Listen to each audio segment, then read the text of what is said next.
Hello, everyone, and welcome back to Leaders Channel.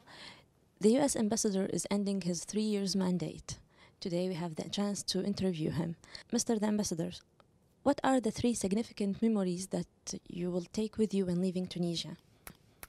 Well, it's hard to summarize 3 years in 3 events, but certainly it's been a very busy time here in Tunisia. It's been a period where there's been a lot of history here in Tunisia that I've been able to witness. And so to think of a couple of things that stand out, I think I can tell you the best day that I had when I was here, and I can tell you the worst day that I had was here. I'll start with the worst day. The worst day, I think it won't surprise everyone, was the day that this embassy was attacked.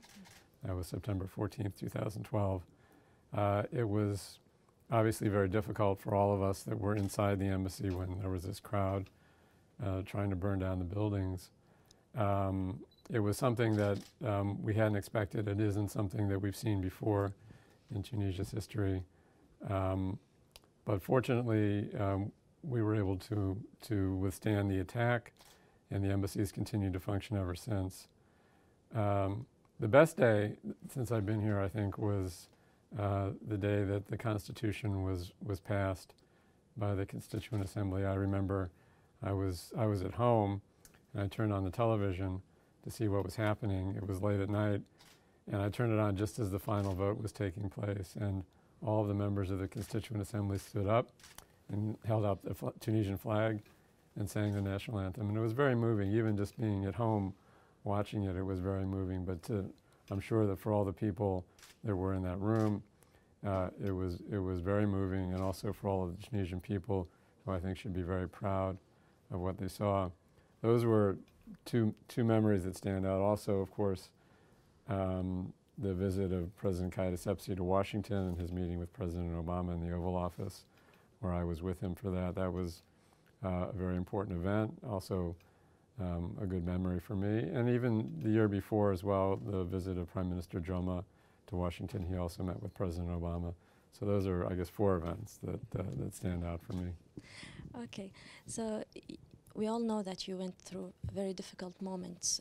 Can you share with us some of these difficult or significant moments during this period? Mm-hmm.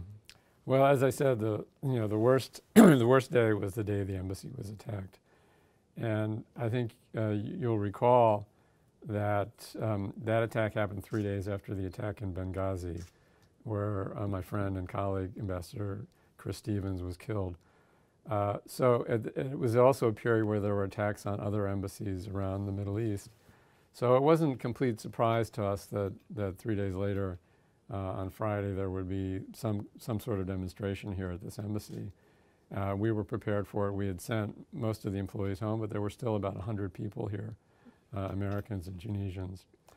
And the crowd that came overwhelmed the security forces that weren't prepared for that, the Tunisian security forces outside.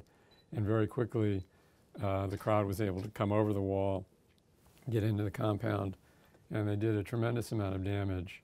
But fortunately, we were in this building, all of the people that were on the compound, and the building was designed to withstand this kind of attack. So we were, everybody inside the building was safe, and eventually additional security forces came, the elite units, and they were able to clear out the situation so we could go on.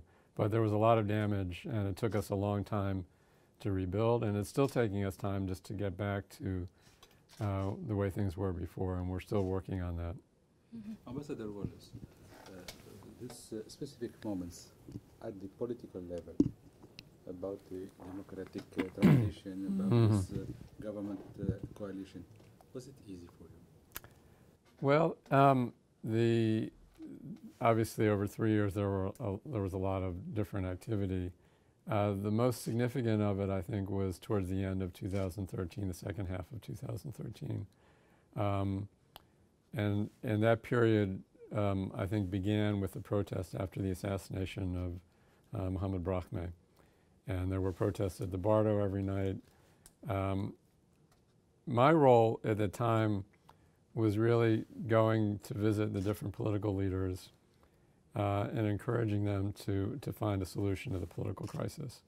So it was not just simply going back and forth between Berge du Lac and Montplaisir. I was going to see all of the party leaders at the time, and all of the government leaders as well, and people in civil society. And I wouldn't say it was difficult for me. It was difficult, I think, for the people I was meeting with, because they were under a lot of pressure from the Tunisian people to find a solution to this crisis.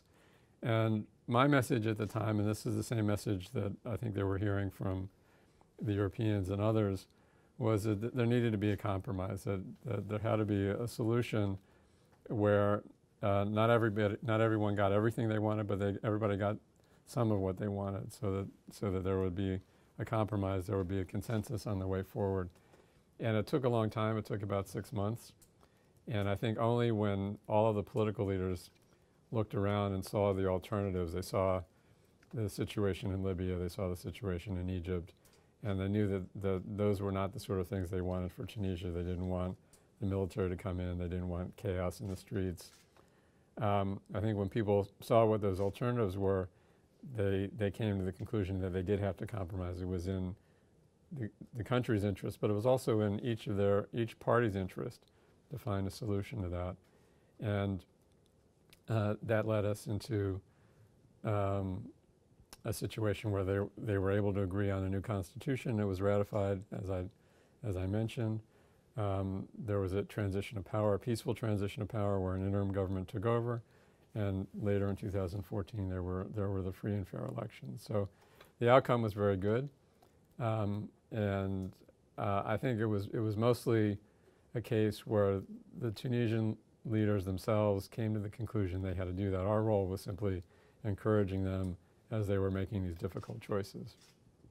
Have you ever felt afraid for the country's destiny?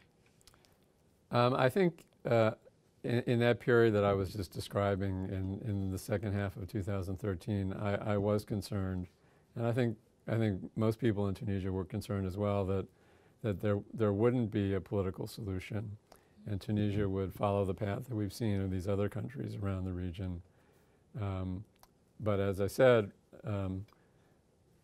wisdom prevailed. The Tunisian political leaders realized what the alternatives were, and they decided that they would have to compromise. And I think the outcome is what we've seen, which is now a situation where Tunisia has completed the interim period, where there have been free elections, where there's now an elected president for the first time in Tunisia's history, an elected parliament, where Tunisia is now in the process of consolidating its democracy, not developing its democracy. Mm-hmm. So do you have any advice for your successor? Well, I think that when my successor arrives in Tunisia, I think he'll face a slightly different situation than when I arrived. I arrived in an early period in the transition. It was a period where, as we were just discussing, it wasn't clear what direction Tunisia was going to go, whether Tunisia would succeed or whether it would go the route of some of the other countries in the region. I think what my successor will see arriving in Tunisia now is a different situation where Tunisia has established the fundamentals of a democracy. There is a democratic constitution that's been agreed. There is an elected government. There's an elected parliament. And it's more a question now of developing those institutions, of building a process of democracy, which takes time. Even in the United States, we've been working at this for 200 years now, but we're still not a perfect democracy. Mm-hmm. The European countries also have problems as well. It's not something that, a democracy is not something that comes about overnight. So it's more a process, I think, of consolidating, of developing institutions, of developing the economy as well. And I think those are the sort of challenges that Tunisia faces, and that's the sort of work that my successor will be doing with his Tunisian counterparts. Okay, so we all know that you've played a very important role during this mission. So what we really want to know, whether the undeclared role you have played during this with the Tunisian authorities during this period. Well, as I said, during the political crisis, it was more a case of encouraging compromise, encouraging the parties to meet with each other. That was one of the main messages that I was bringing to all the parties, that they need to sit down together. They needed to continue to work through the quartet process. There were times when people got very frustrated and said, we're not going to do that anymore. What I was trying to do then was to encourage people to go back and sit at the table and talk through their problems and find solutions. Was it easy? I think it was easier for me than it was for them, because my message was very clear and it was consistent. I was telling the same thing to all of the different leaders from all of the different parties. They were the ones that had to make the tough choices, so I think it was harder for them. I was happy to see in the end that they took our advice. They did continue with the quartet process, the national dialogue, and they did in the end find these compromises that resulted in the success that we've seen in the past year. What are the hidden reasons that makes the U.S. government still support the Islamic parties in the region?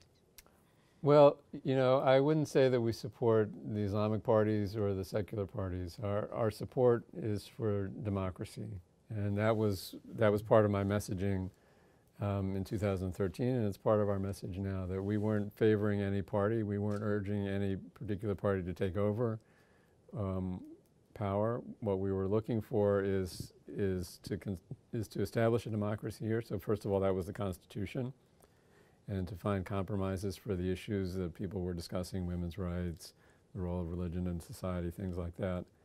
And then to come up with a government, first the interim government under Prime Minister Joma, but later on an elected government, and to put in place a process so the elections could go forward and people could freely exercise their vote, and then produce a government that reflected the will of the Tunisian people. So again, we've never been, either here in Tunisia or elsewhere in the region, supporting any particular party or any particular movement. It's more about support for the process and the fundamentals of democracy. If you would carry any one item from Tunisia, what this unique thing that you would carry with you? Well, first of all, Tunisia, it's a beautiful country, and the people are very friendly and very welcoming. That was something that that repeatedly throughout these years, whether it was dealing with the political leaders or dealing with just friends or business people, that stood out very much from Tunisia. But also, I think one thing that sets Tunisia apart from other countries in the region is the country's openness to the outside. One thing that I noticed during the elections, for example, the easy, but also the political parties in the government were very open for international observers to come in and observe what was going on. They were very eager to have NGOs, Tunisian and foreign NGOs, helping out the process, and there were a number of American NGOs that were involved: the Carter Center, the NDI, IRI, IFAS. And there was no hesitation on the part of the Tunisian government or the political parties or civil society to have that kind of help from the outside. As I said, we've been working on our democracy for 200 years. So we've learned some things. We learned things that work, things that don't work.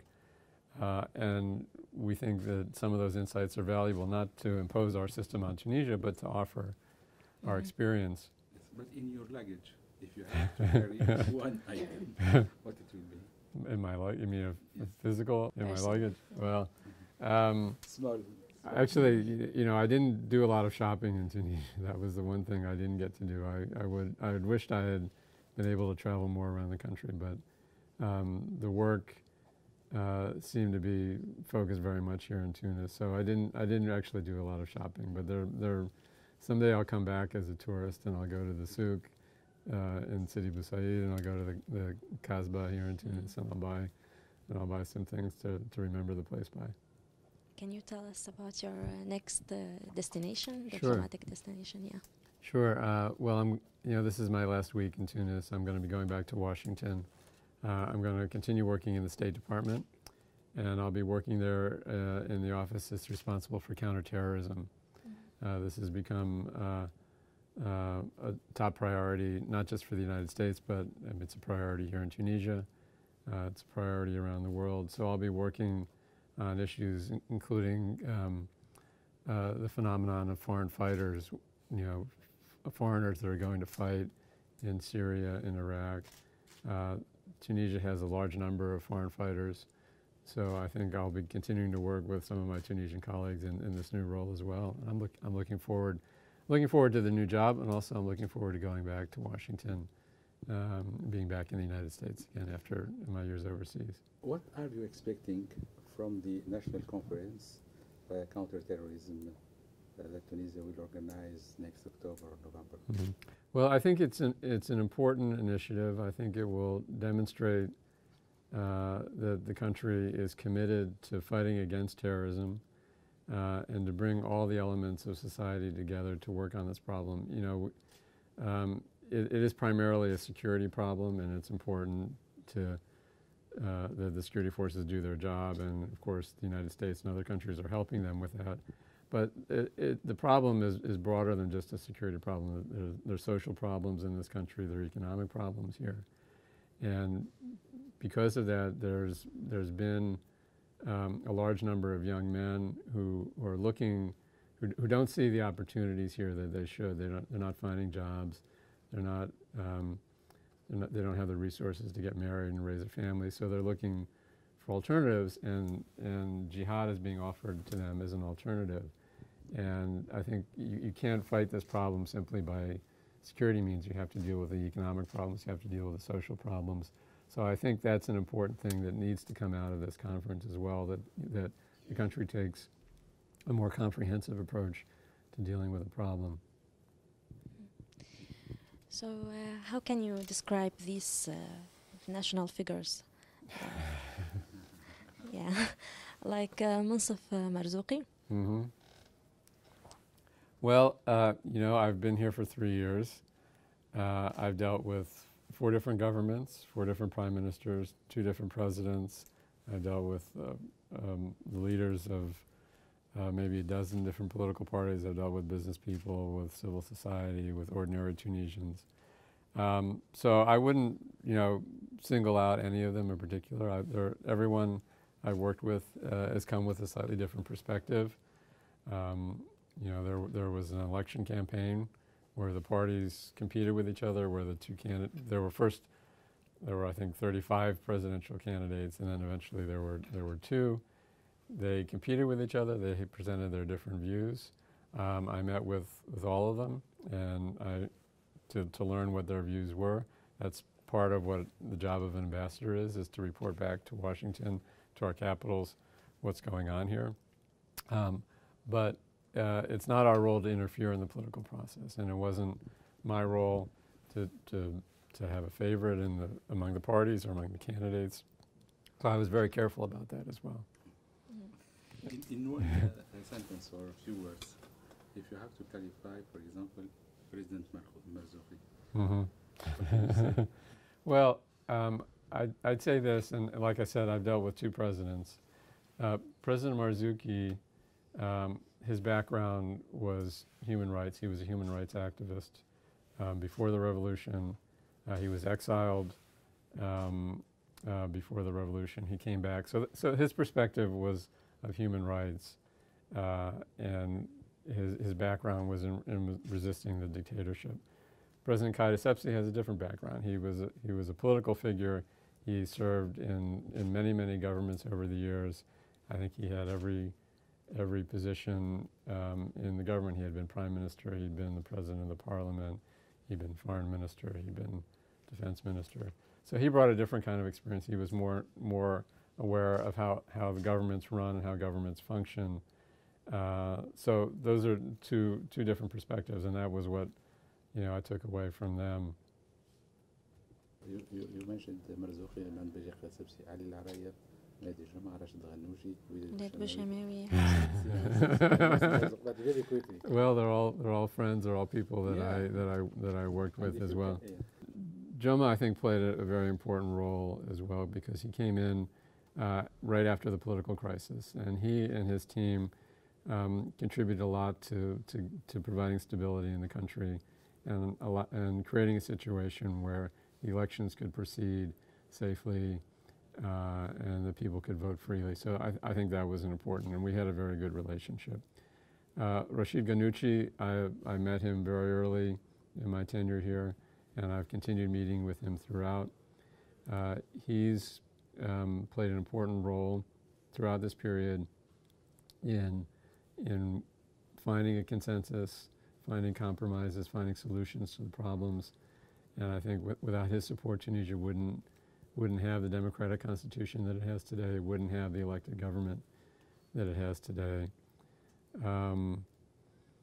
We did Bouchamawi and Hussein Abbasi. I worked with both of them, particularly during the political crisis in 2013, when they were leading the national dialogue.